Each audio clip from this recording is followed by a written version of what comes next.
Thanks for having me today. Bob, your Princeton education, your bad planning, I love it. I got to pinch hit. This was a lot of fun. I'm going to hang around for a little bit. And with that said, I'm going to bring you up on stage to put a bookend on this thing today. For those of you that don't know Bob Moore, president of PSL, former CEO and founder, co-founder with Jake of RJ Metrics. They were acquired by Magento, 2016, right? Head of innovation for Magento these days, chairman of Stitch. Come take it away, buddy. Close it strong.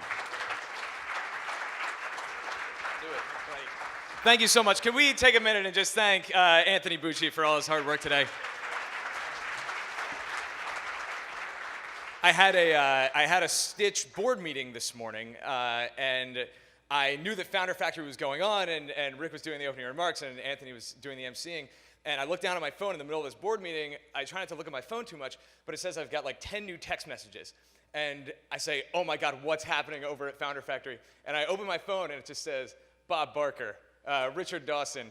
So I don't know what you told people to text me, but I got a lot of inbounds.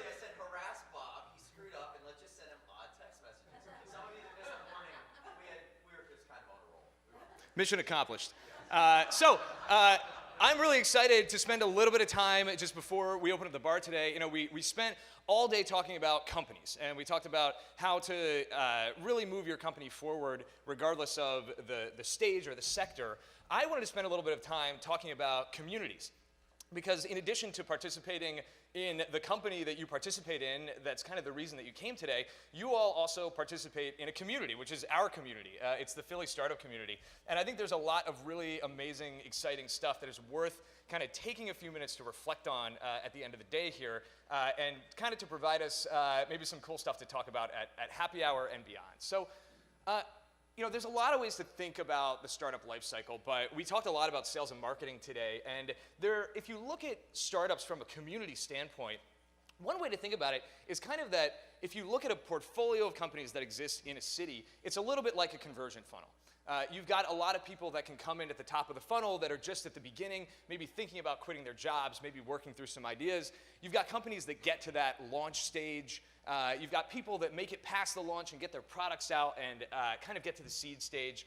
And in the universe of startups and startup communities, there is this really, really special moment that I think is unique to a world like the one that we're in, which is the moment at which the outputs of a company start to become inputs for the next generation of companies. It's really unique inside the startup world, and I think it's specifically the thing that makes startup communities have such a superpower for economic value creation, for job creation, and for really helping rapidly move cities forward and create positive progress on rapid time frames, which is absolutely something that we're all really focused on here in Philly. Now, we see this in other cities all over the place. So you can find it in Atlanta, you can find it in Chicago. Silicon Valley is an easy example. The PayPal mafia, which many of you may have heard of. Believe it or not, there was this moment in time when PayPal was a fairly early stage company, and all of these people worked at PayPal at the exact same time. Elon Musk was there, who obviously went on to found Tesla and SpaceX, but also the founders of LinkedIn, Yelp, YouTube, Square, Yammer, 500 startups, all started or were at PayPal at the same exact moment. A really, really amazing thing. And the really cool thing is that we have this in Philly. We have this happening. And the key is that we want more. We want to get more companies to the point where their outputs start to become the inputs to other companies. So you can walk through one of these, right? Pick a startup that exists in the community. Amino, which is a brand new startup, just started this year, that's kind of on the hot companies to watch in Philly list here and there. If you trace it back a little bit, you know, Amino was really founded by folks that had been founders at Monotate and Integral Ad Science. Which were and continue to be companies that matter a lot in the community here. You take it a step back, though, Monotate came out of a number of team members that were at a company called Turntide, which you heard mentioned while Lucinda was up earlier today. But Turntide itself really was this aggregation of a bunch of people that came from a number of different companies, tracing their way all the way back to Infonautics, which I think Marvin Weinberg is in the crowd today. Hey, there he is. Who was a co-founder there with Josh Koppelman, who went on to found half.com. Lucinda was at Click Equations. Brooksman and Bruce were at ePrivacy Group. Everything comes together at Turntide. And you can kind of go forward from Turntide, too, because out of Turntide came Listen Logic, came Hoopla, came LTL Prints, Dream It Ventures, and First Round Capital. All founded by people that were at this company that got acquired when I think there were less than a dozen employees to begin with. And then if you even go a step further here and you look at First Round and Dream It, these aren't just companies, these are funding sources. Now you're talking about where capital is flowing out in the community, and by the time you're on the right side of that graph, you're looking at a map of some of the most interesting pieces of the Philly startup ecosystem here. These companies didn't spontaneously appear. These aren't companies where there was some kind of magic. This is really an evolution of hard work and things cascading through a startup community because of the benefits of building great companies and sharing knowledge among people. And that's exactly what we're here doing today. My favorite part about this graphic is how much is missing. How many things, I know there are people in this crowd that are looking or saying, you totally forgot about that company. There's a particular, just thinking about Infonautics and the companies that Marvin has started, it is amazing just how much bigger this map really is when you look at it. So there are a couple ways in which this outputs becomes inputs pattern keeps repeating. So one of the ways is mentorship. I'm putting Bucci on the spot here, but this is from his Instagram, I think 2 days ago, where he screen capped a chat that he was having with some other anonymous person in the community, just talking about a follow-up on a mentoring session that he had with them, sharing insights from his time running RevZilla and these really key specific points around particular ways to spend your time efficiently as a founder. This kind of stuff happens in a lot of cases where it's not inside a giant room with 300 people in it. It happens because of individual connections between founders to founders. And that kind of stuff is really something that we hope to be a facilitator of at PSL as well. Capital, this also happens. Talked about First Round. Go on Angel List, there's over 5,000 investors who are in the Philly area. And if you look at the list of who the top investors are, it's a bunch of founders. I think every single one of these people has been in this room at Founder Factory at some point in time in the last couple of years. These are people who are making angel investments constantly in our community, and that capital came from the companies that they founded and sold. And then team, of course, I'm trying not to pick on RJ Metrics too much today, but over the course of running the company, we had about 170 people who worked for us. And I ran this analysis yesterday just to look at where the people that were on RJ Metrics over that time have ended up going. And the reality is that 2 out of 3 of them, 68% of them, are still here in Philly. And the vast majority of that 68% are still in the startup ecosystem. So in addition to Magento and Stitch, which obviously have the lion's share, 7 at Guru, 6 at Sidecar, 4 at Blackfin, 4 at Fishtown. Comcast picks some up. Really a whole kind of diaspora of people moving into other areas of the startup ecosystem and bringing the knowledge that they had with them. I make all these points just to say that as we go down the funnel here, the long-term impact of this on the economy is much, much greater. And PSL's events and programs should really all serve the goal of helping move companies down the funnel. That's what we do, and that's what we do really well. And if you look at our event calendar and you map that back to this funnel, then you can see where there are really specific pieces of programming focused on specific stages, all around getting people to that stage where the outputs become the inputs and the greater economy of startups in Philly can grow. But there's a lot more to PSL that extends beyond just this idea of a core mission of moving companies down this funnel.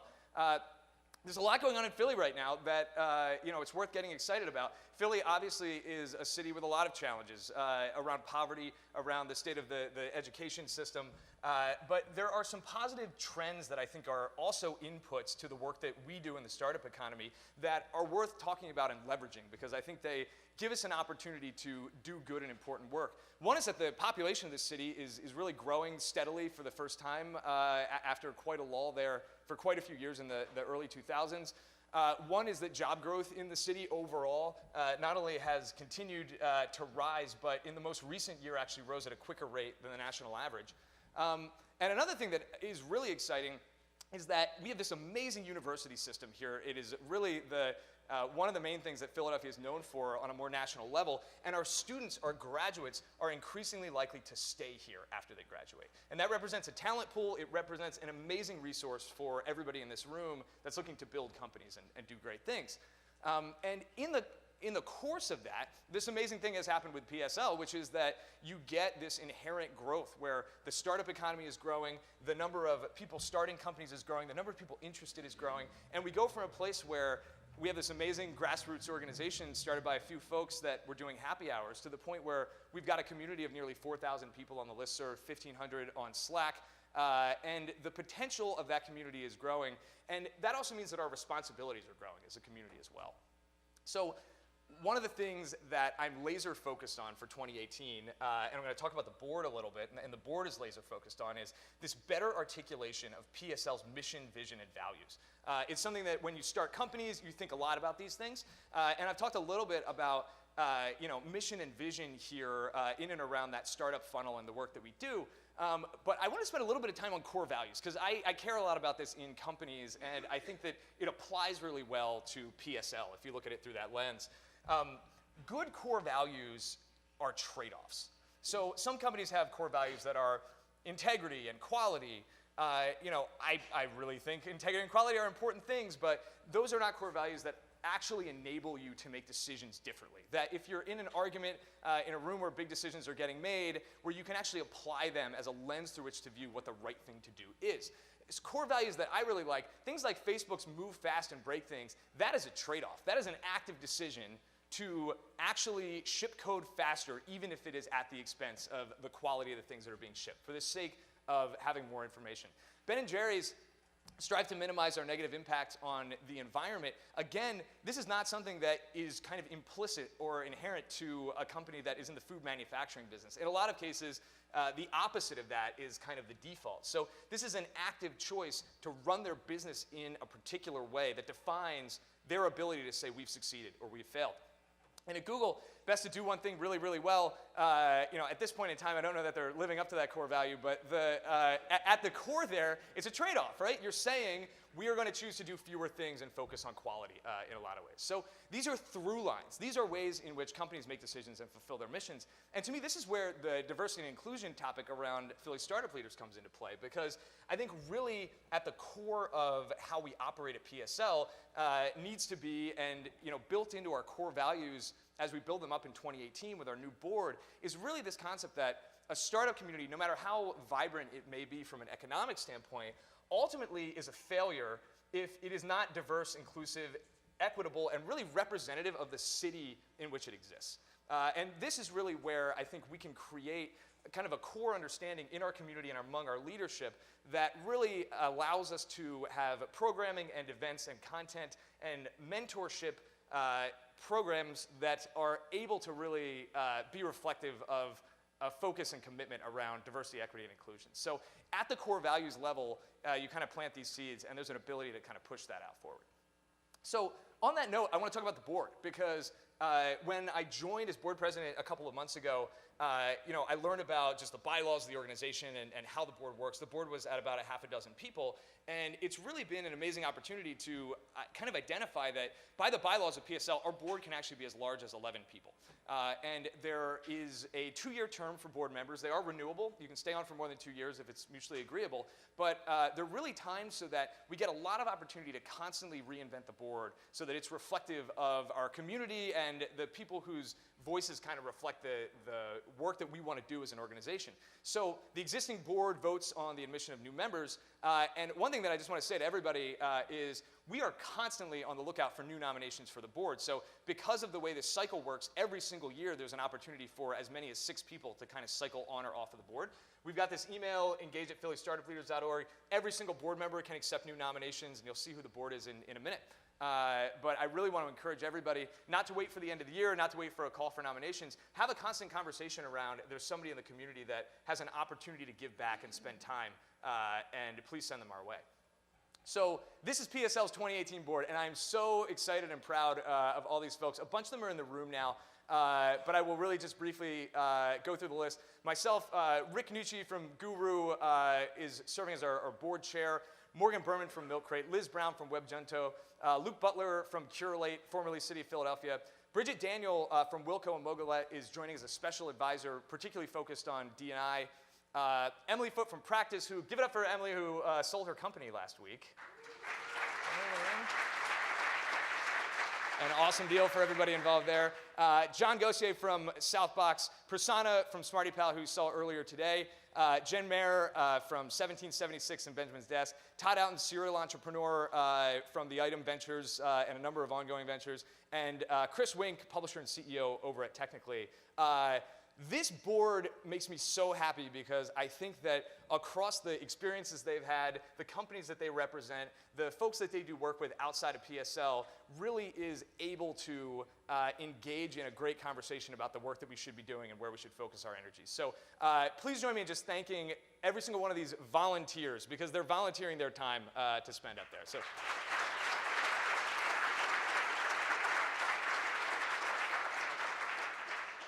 Cool. So I've had a lot of people approach me today and just ask, hey, how can I get more involved? How can I help with PSL?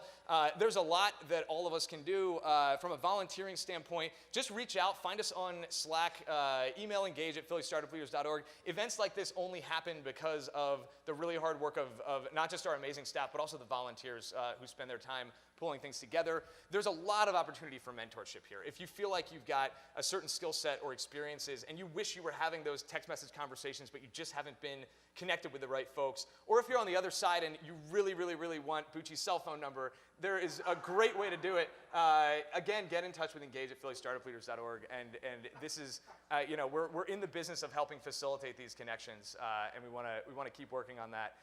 And of course, sponsorships. Our sponsors make everything possible. We are not an organization that is, running on a multi-million-dollar budget. The roots of this organization are a completely bootstrapped community grassroots organization. We are alive and well today because of the contributions of our great sponsors. So as events come up, really, participating, whether you're with a sponsor that's kind of a larger, awesome local entity like a First Round Capital or a Comcast or Morgan Lewis that kind of participate at the annual level, or just getting involved in a small way, folks like Think It First, who sponsored the breakfast, or Bear Crossy, who did lunch today, or the amazing sponsors that bought general sponsorships for this event. They're the reason that these things are able to happen. So cool, it's just some really quick thanks. I know I've been thanking a lot of people. Again, this amazing slate of sponsors. I want to give a especially huge shout out to Aaron and Jacqueline from the PSL staff because they really are responsible for everything coming together today.